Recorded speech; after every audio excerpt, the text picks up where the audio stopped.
आप लोग कैसे हो? सब ठीक ठाक हो? आप लोगों का बेटा गुलाब चांद कटारिया जी अभी हमारा असम का गवर्नर बना हुआ है। मेरा साथ बोलिए, भारत माता के, भारत माता के। बहुत बहुत धन्यवाद। मेरा हिंदी थोड़ा कच्चा कच्ची है, असम से होना थोड़ा सा हिंदी कमजोर है, लेकिन आप लोग समझ जाएगा, ठीक है। सभा में उपस्थित हमारे प्रत्याशी श्री बाबूलाल खराडी जी, जिला प्रमुख ममता कुंवर जी, भंवर सिंह पावर जी, चंद्रगुप्त सिंह चौहान जी, मुरारीलाल बांगुरिया जी, प्रेम चंद्र लोहार जी, संजय मेहता जी, भोपाल सिंह जी, तखत सिंह जी, निर्मल सिंह जी, मंच में विराजमान हमारे नेतागण, भाइयों बहनों, पिता और माताओं, सबसे पहले मैं आप लोगों को धन्यवाद देता हूं। मैंने 2 दिन से राजस्थान का दौरा कर रहा हूं और मैं राजनीति में मेरा 54 साल हुआ है, लेकिन पहले मैं चुनाव लड़ा था जब मेरा 26 साल का उम्र था। तो काफी साल हो गया राजनीति में। लोगों का प्यार मोहब्बत मैं देख सकता हूं, अनुभव भी कर सकता हूं, और मेरा अनुभव से मुझे साफ साफ दिखाई देता है कि इस बार राजस्थान में भारतीय जनता पार्टी 140 सीट पार करके सरकार बनाएगा। बनाएगा कि नहीं बनाएगा?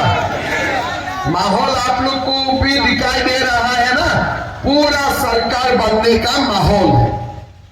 लास्ट टाइम चुनाव था, सरकार बनने का चांस 50-50 था, तब भी आप लोगों ने बाबूलाल खराडी जी को जिता के भेजा था। माहौल लास्ट टाइम ठीक नहीं था, 50-50 था। सरकार बनेगा नहीं बनेगा डाउट भी था। ऊपर से गहलोत जी बोल दिया था लोन भी माफ करूंगा, बेरोजगारी को भत्ता भी दूंगा। थोड़ा माहौल ठीक नहीं था, फिर भी जारोल का लोगों ने बीजेपी को ही वोट दिया था, बाबूलाल खराडी जी को ही जिताया था। इस बार तो सरकार बनने का माहौल है, सीएम भी भाजपा का ही बनेगा, मोदी जी का ही सरकार बनेगा। तो इस बार तो हमें जबरदस्त वोट देना है और बाबूलाल खराडी जी को जिता के भेजना है। भेजना है कि नहीं भेजना है? सबसे अनुभवी विधायक है और विधानसभा में भी अपना नाम रख चुका हुआ है। आप लोगों के लिए बोलते हैं और आदिवासी से लेकर राजस्थान का समस्याओं के लिए भी बात उठाता है। भाई और बहनों, मेवाड़ का भूमि राणा प्रताप का भूमि है। मैं ये भूमि में आके आप सब लोगों को नमन करता हूं, वंदन करता हूं, अभिनंदन करता हूं। भाई और बहनों, चुनाव का माहौल है। कांग्रेस बोल रहा है कि हमने राजस्थान का लोगों को 7 गारंटी दिया है। पहले मैं आप लोगों को पूछना चाहता हूं,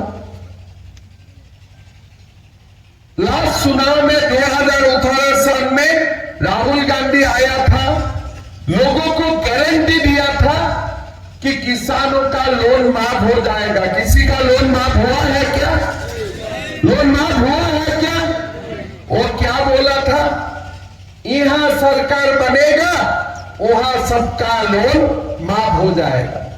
माफ तो हुआ नहीं किसी का। फिर क्या बोला? सरकारी नौकरी दिया जाएगा और जिसको नौकरी नहीं मिलेगा उनको बेरोजगारी भत्ता दिया जाएगा। किसी को बेरोजगारी भत्ता मिला है क्या? मिला है क्या? तो झूठा। एक बार किसी ने बिक्री कर सकता है, दोबारा बिक्री होता है क्या झूठा वाला चीज? अभी वो गारंटी का क्या वैल्यू है जो गारंटी को आपने 5 साल निभा नहीं पाए? और गारंटी कौन दे रहा है? राहुल गांधी दे रहा है। सबसे बड़ा मेरा सामने प्रश्न है, ये राहुल गांधी का गारंटी कौन लेते हैं? गारंटी देने वाला राहुल है, राहुल का गारंटी कौन लेते हैं? एक दिन सुबह आप देखेगा दाढ़ी इतना बड़ा हो गया, नेक्स्ट डे देखेगा पूरा क्लीन शेव है, एक दिन भारत में देखेगा, 2 दिन विदेश में देखेगा। आज बोलेगा आलू से भी सोना निकाल सकता है, मशीन भी है सोना निकालने वाला। दूसरा दिन बोलते हैं मैं मोदी को भी चैलेंज करता हूं। भाइयों और बहनों, सबसे परेशान भारत में कोई है ना, सोनिया गांधी ही है। मेरा कभी दुख भी आता है सोनिया गांधी को लेके। ऐसा बेटा है, कुछ करते भी नहीं है और हर जगह में जाके खाली गारंटी देके घूमते रहता है। अभी उनका नाम कोई दिन गारंटी गांधी हो जाएगा, राहुल गांधी से। जहां भी जाते हैं गारंटी देते हैं। भाइयों और बहनों, हमें 5 साल का बाद जो 5 साल में राजस्थान में हुआ उसका बारे में हमें मंथन करना चाहिए।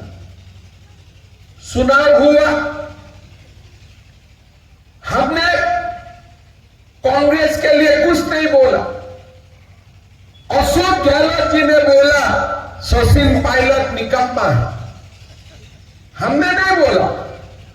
गहलोत ने बोला ये निकम्मा है, तो निकम्मा बेटा 18-19 विधायक को लेके घर जाते हैं, फिर बाजार खोल जाते हैं। 1 करोड़, 2 करोड़, 5 करोड़, 10 करोड़ हमारा पास आ जाइए। 5 स्टार होटल में रुकता है और गहलोत जी बोलते हैं मैं तो राजस्थान का सीएम हूं, आप लोग अपना इलाका का सीएम है, हमें सपोर्ट दो, बाकी जितना है लूटने का काम है लूटते रहो, मेरा कोई आपत्ति नहीं है। क्या हुआ? धीरे धीरे ये सरकार विधायकगण लूटने के लिए टूट पड़ा, लूटने का कंपटीशन हुआ। राजस्थान में काम कुछ नहीं हुआ। भाइयों और बहनों, हमारा जो असम है ये राजस्थान का 1/3 है। बहुत बड़ा प्रदेश नहीं है, राजस्थान तो बहुत बड़ा प्रदेश है, जैसलमेर से लेकर उदयपुर तक। हमारा असम इतना बड़ा प्रदेश नहीं है। राजस्थान का उपार्जन भी ज्यादा होता है, किसलिए बड़ा प्रदेश है, उनका बजट भी दुगुना होता है, 3 गुना होते हैं। आप लोग उसको बोलिए राजस्थान में पेट्रोल का भाव ज्यादा होना चाहिए कि असम में पेट्रोल का भाव ज्यादा होना चाहिए? दिल्ली से असम कितना दूर है, सीमांत में है। तो आज कोई भी बोलेगा कि पेट्रोल डीजल का दाम राजस्थान में कम होना चाहिए, असम में ज्यादा होना चाहिए। लेकिन असम में, राजस्थान में पेट्रोल का भाव कितना है? सबका स्कूटर है ना, मोटरसाइकिल है, बताइए कितना है? 110, 109। असम में आप लोग का अंदाज में कितना होगा? थोड़ा मैं अंदाज में बताइए कितना होना चाहिए असम में? 120 तो होना चाहिए ना। पिताजी बोल रहा है असम में कितना है मालूम है? 98 रुपये, 97, 98। राजस्थान से कितना दूर है, दिल्ली से कितना दूर है? आप लोगों ने सुना है मेघालय, मणिपुर, छोटे छोटे स्टेट का नाम पढ़ा है। वहां में बिजली का भाव ज्यादा होना चाहिए कि राजस्थान में ज्यादा होना चाहिए? देश में सबसे ज्यादा बिजली का भाव कौन देते हैं? राजस्थान का लोग देते हैं। सचिन पायलट निकम्मा नहीं है, पूरा सरकार निकम्मा है। इसलिए राजस्थान का लोगों को पेट्रोल डीजल हर चीज में दाम ज्यादा देना पड़ता है। यूपी में पेट्रोल का दाम कितना है? 94 रुपया। हरियाणा में कितना रुपया? 96 रुपया। असम में 97 रुपया और यहां में 110 रुपया। आप लोग का मन है कि नहीं पेट्रोल का दाम कम होना चाहिए कि नहीं चाहिए? बीजेपी का सरकार जहां में भी है पेट्रोल का भाव 100 रुपया से नीचे है। आज हम आप लोगों को बोलना चाहता हूं, बीजेपी का सरकार बनेगा, पेट्रोल डीजल का दाम भी कमेगा और गैस का सिलेंडर भी आपको 450 रुपया में आपको मिलना शुरू हो जाएगा। भाई और बहनों, हम हमेशा बोलता हूं डबल इंजन सरकार को वोट देना। तो कांग्रेस पूछते हैं डबल इंजन का मतलब क्या है? किसानों का बैंक अकाउंट में नरेंद्र मोदी जी 6,000 रुपया भेजते हैं और बीजेपी का सरकार में जहां जहां बीजेपी का सरकार है स्टेट गवर्नमेंट से भी और 6,000 रुपया बैंक में दिया जाता है खाता में। तो कितना हुआ? दिल्ली से 6,000 रुपया आया और जयपुर से 6,000 रुपया आया, 12,000 हो गया। लेकिन गहलोत जी तो देते नहीं है। लेकिन बीजेपी का जहां सरकार है 6,000 रुपया मोदी जी भेजते हैं और 6,000 रुपया हम लोग बैंक अकाउंट में भेजते हैं। इसलिए ये सरकार डबल इंजन का होते हैं। भाई और बहनों, आज हमें एक नया राजस्थान बनाना है। प्रधानमंत्री जी बोल रहा है कि राजस्थान में कन्या संतान का जन्म होगा, बैंक अकाउंट में 2 लाख रुपया दिया जाएगा और वही 2 लाख रुपया 20 लाख 25 लाख बन जाएगा जब बेटी का शादी करने का समय होगा। भाई और बहनों, किसान सम्मान निधि 12,000 किया जाएगा, गैस सिलेंडर 750 रुपया किया जाएगा। आज पूरा राजस्थान में महिलाओं, माताओं, बेटियों का ऊपर अत्याचार के लिए जाना जाते हैं। हर दिन कोई ना कोई केस होते हैं। लेकिन बीजेपी शासित प्रदेश में ऐसा नहीं होता है। अगर असम में कोई व्यक्ति माताओं और बहनों का ऊपर अत्याचार किया, उनका अपॉइंटमेंट डायरेक्टली जमराज का साथ होगा, बाकी किसी का साथ नहीं होगा। जमराज का साथ उनका अपॉइंटमेंट होगा। लेकिन यहां में क्या होता है? कुछ भी नहीं होता है। सरकार का विधायिका जाके पुलिस प्रोटेक्शन मांगते हैं कि मेरे लिए पुलिस प्रोटेक्शन चाहिए। अगर एमएलए को प्रोटेक्शन चाहिए तो साधारण मां बेटियों को कौन प्रोटेक्शन देगा? यहां में युवा युवतियों का नौकरी नहीं होते हैं। असम का जब चुनाव हुआ, अमित शाह जी असम में गया और उन्होंने बोला कि बीजेपी का सरकार आएगा तो 1 लाख युवा युवतियों को सरकारी नौकरी दिया जाएगा 2 साल के अंदर में। मैंने बोला, अमित शाह जी को मैंने बोला, साहब आपने ये क्या बोल दिया, हम कैसे कर पाऊंगा? अमित शाह जी ने मुझको बोला, देखो मोदी है तो मुमकिन है, काम शुरू करो। आज 2 साल हो गया, मैंने 1 लाख युवा और युवतियों को मैंने सरकारी नौकरी दिया, एक भी कोर्ट केस नहीं हुआ, कोई रिश्वत भी किसी ने नहीं लिया। गरीब और मध्यम वर्गीय बेटा बेटियों को सरकारी नौकरी मिला। आपने गूगल करके आप लोग देख सकते हैं। लेकिन यहां क्या होता है? 1 बार नहीं, 2 बार नहीं, 3 बार नहीं, 19 बार क्वेश्चन पेपर लीक हो जाते हैं। अगर कांग्रेस का साथ साठगांठ नहीं होगा तो स्ट्रांग रूम से कैसे क्वेश्चन पेपर निकालेगा? क्या सीसीटीवी नहीं होते हैं? क्या आपका कोई व्यवस्था नहीं होते हैं? कांग्रेस का सरकार में हमारा प्रदेश में भी पब्लिक सर्विस कमीशन का क्वेश्चन पेपर लीक हुआ था।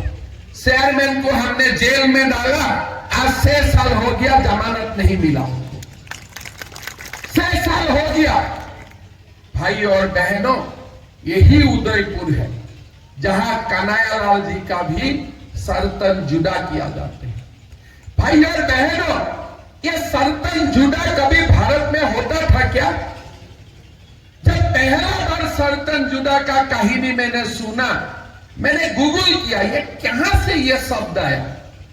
तब मैंने देखा सरतन जुदा पाकिस्तान और बांग्लादेश में होते हैं, अफगानिस्तान में होते हैं, भारत में नहीं होते हैं। लेकिन राजस्थान में सरतन जुदा हुआ। अशोक गहलोत जी बोलता है 4 घंटा में मैंने पकड़ लिया। अरे भैया, किसी का सरतन जुदा हो गया और आपने पकड़ लिया। अगर ये असम में हो जाता था ना, यूपी में होता था ना, हरियाणा में होता था ना, 5 मिनट में हम भी हिसाब बराबर कर देते थे। 5 मिनट में हम भी हिसाब बराबर कर देते थे। कोई बीजेपी शासित प्रदेश में आपने सरतन जुदा का कहानी सुना? कहीं सुना? अरे वो लोग भी डरेगा। मोदी जहां होगा वहां सरतन जुदा नहीं होगा, वहां हिसाब बराबर होगा। यही हमारा सिस्टम है। भाई और बहनों, आज कांग्रेस अभी भाषण में नहीं पूछते हैं बताओ बताओ राम मंदिर का कब उद्घाटन होगा। पहले जब भी सुना होते थे, कांग्रेस का लोग आके बोलते थे, अरे नरेंद्र मोदी को पूछो राम मंदिर कब उद्घाटन होगा। भैया, 22 जनवरी को राम मंदिर का उद्घाटन होगा। अभी पूछते नहीं है। आज आप लोग बताइए, नरेंद्र मोदी नहीं होने से देश में राम मंदिर बनता था? राम मंदिर बनता था, हो सकता था? आज आप देखिए, देश का स्वाधीन हुआ 1947, नेहरू जी प्रधानमंत्री बने। क्या बाबरी मस्जिद का जगह में राम जन्मभूमि नहीं बन सकता था? क्या इंदिरा गांधी का समय में यह नहीं हो सकता था? क्या मनमोहन सिंह का समय में नहीं हो सकता था? नहीं हुआ। इसलिए बोले नहीं नहीं, देश में बहुत हल्ला हो जाएगा। कौन हल्ला करेगा? बाबर और औरंगजेब ने। कौन हल्ला करेगा? आज तो राम मंदिर बन रहा है, 22 जनवरी प्राण प्रतिष्ठा होगा। बाबर और औरंगजेब लोग कहां भाग गया, अभी तो दिखाई भी नहीं देते हैं। नियत सही है। अभी प्रियंका गांधी बोलते हैं आप हिंदू का बात क्यों बोलते हो? अरे मैं भारत में हिंदू का बात नहीं बोलते, मैं क्या पाकिस्तान जाके हिंदू का बात बोलूं क्या? मैं भारत में हूं, हिंदू का बात मुझे बोलना पड़ेगा। ये हिंदू ने भारत को बसाया। राणा प्रताप जैसा सूरवीरों ने हिंदू के लिए युद्ध लड़ा। जब तक सान और सूरज है तब तक भारत में हिंदू है और हिंदू भारत का सेवा करते रहे।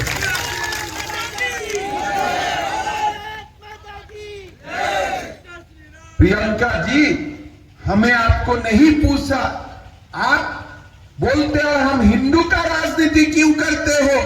थोड़ा आप बताओ, आप बाबर और औरंगजेब का राजनीति क्यों करते हो? अगर आप बाबर और औरंगजेब का राजनीति, जब तक आप बाबर और औरंगजेब का राजनीति करेगा तब भी मैं भी राम का मैं भी जयगान गाते रहूंगा। आप मुझे कुछ नहीं कर सकते, किसी का आप कुछ नहीं कर सकते हो। जब तक कांग्रेस का शासन होता है ना, ये बाबर और औरंगजेब को विटामिन मिलते हैं, तभी सरतन जुदा जैसा होता है। और जब कांग्रेस का शासन नहीं होता है ना, बाबर और औरंगजेब जमीन का नीचे घुस जाते हैं। कुछ है ही नहीं वो लोग का, कुछ दम है ही नहीं। वही कांग्रेस का शासन में वोट का ब्लैकमेलिंग करके ही वो लोग देश का शासन करने का बात सोचते हैं। मैं जब असम का मुख्यमंत्री बना, मेरे पास एक फाइल आया कि मद्रासा टीचर्स को तनख्वाह देना है। मैं बोला ये मद्रासा क्या दुकान है यार, बोले ये आप नहीं जानते हो।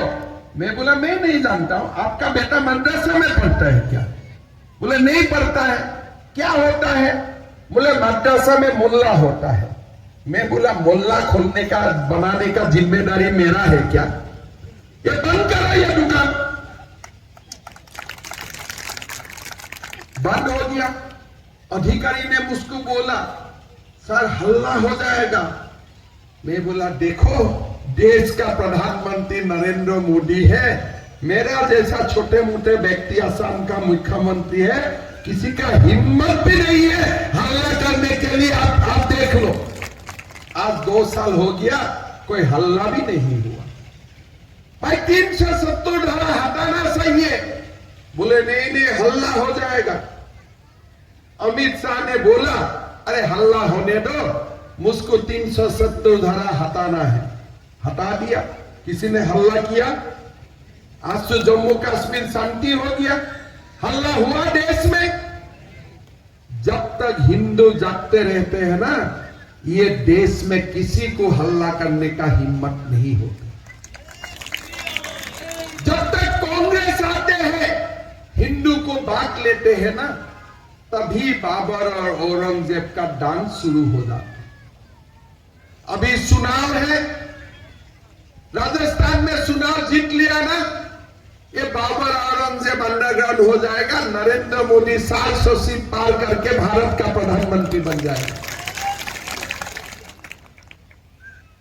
हमको बांटते हैं, हमारा वोट लेते हैं, फिर जाके बाबर और औरंगजेब को तुष्टीकरण किया जाता है। भाई और बहनों हमें समझना चाहिए ये देश को विश्व गुरु बनाना है। आज प्रधानमंत्री नरेंद्र मोदी जी है, इसलिए कोविड का समय में भी हमें वैक्सीन मिला और फ्री में हम लोग रेशन भी मिलता है। अगर अमेरिका रशिया संग्रह में जाते हैं तो मेरा भारत मां भी संग्रह में जाते हैं। ये मेरा नया भारत है,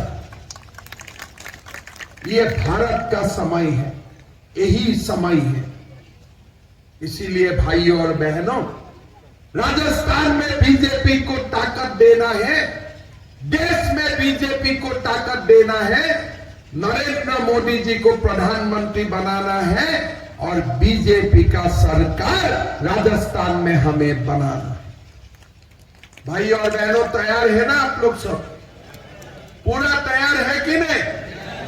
एकदम बाबूलाल खराड़ी जी को हजारों वोटों से हमें जिताना है, 50,000 का ऊपर वोट से हमें जिताना है। सकेगा ना जिताने का? मैं बार बार एक बात बोलता हूं, लास्ट टाइम 50-50 में आप उनको जिता दिया, इस बार तो बीजेपी छक्का मार रहा है ना, इस बार तो जिताना ही है, इस बार तो जिताना ही है, इस बार गलती नहीं करना है और काम भी करने का कोशिश किया। थोड़ा बीजेपी विधायक है, गहलोत तो काम करने नहीं देगा, तो इसीलिए इस बार अगर बाबूलाल जी विधायक बन जाए ना, पुराना 5 साल नया 5 साल 10 साल का काम 5 साल में ही आप लोगों को करके दे दे।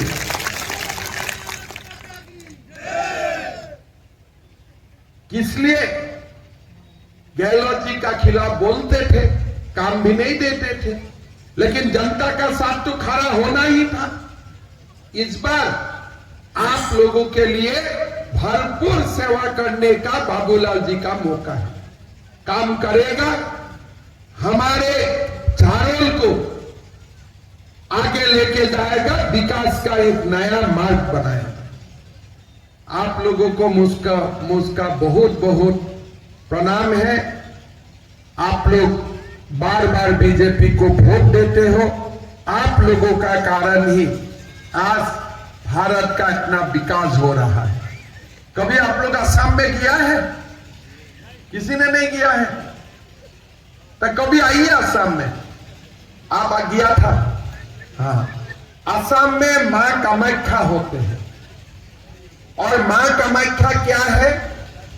10 मां का जो 9 रूप होते हैं एक साथ मां कामाख्या में विराजमान होते हैं। हम बोलते हो बरदे देवी नील पर्वत वासिनी तंग देवी जगतंग माता योनि मुद्रे नमस्तुते। मां सती का जोनी मुद्रा मां कामाख्या में विराजमान है और जोनी मुद्रा से ही हमारा जन्म होता है, सृष्टि होता है। तो इसीलिए जीवन में एक बार कामाख्या आना जरूरत होता है। कभी आइए, गुवाहाटी आने का बाद मंदिर दर्शन करवाना ये सारा मेरा जिम्मेदारी है, आप लोग को सोचना नहीं है। गुलाब साहब जी भी है, मैं भी हूं, खाली बाबूलाल जी हमें बोल दे कि 100 लोग जा रहा है, बाकी जिम्मा हमारा है। एक बार मां का दर्शन कर लीजिए, आप लोगों को अच्छा लगेगा। साथ साथ में कामाख्या तो जाना है, लेकिन राम मंदिर अभी जाना है। एक बार रामलला का दर्शन करना है कि नहीं करना है? देखिए 500 साल बाबर ने राम को दबा के रखा था, आज राम का उदय हुआ है, भारत भी राम राज्य का ओर अग्रसर हो रहा है। अयोध्या में जाना है, रामलला का भी आशीर्वाद लेना है। एक नया राजस्थान भी बनाना है। मोदी जी को फिर एक बार देश का 400 सीट पार करके देश का प्रधानमंत्री भी बनाना है ना? बनाना है ना सबको? बाबूलाल जी जीतेगा ना? रिजल्ट का दिन मैं देखते रहूंगा 3 दिसंबर जालोर का रिजल्ट निकलने का समय मैं बोलूंगा शाम का लोगों को, देखो मैं वहां जाके आया था, लोगों ने बाबूलाल जी को खूब वोट दिया। मैं भी मिठाई खिलाऊंगा ऐसा, मैं आप लोगों को तो बाबूलाल जी मिठाई खिलाएगा और आप लोगों का ओर से मैं मेरा वहां मिठाई खिला दूंगा सबको, ठीक है ना? जिताना है 100%। तो मेरा साथ बोलिए भारत माता की, भारत माता की, नरेंद्र मोदी, नरेंद्र मोदी, बाबूलाल खरारी, बाबूलाल खरारी। बहुत बहुत धन्यवाद। जय हिंद, वंदे मातरम। दोबारा और आऊंगा यहाँ में, आना है।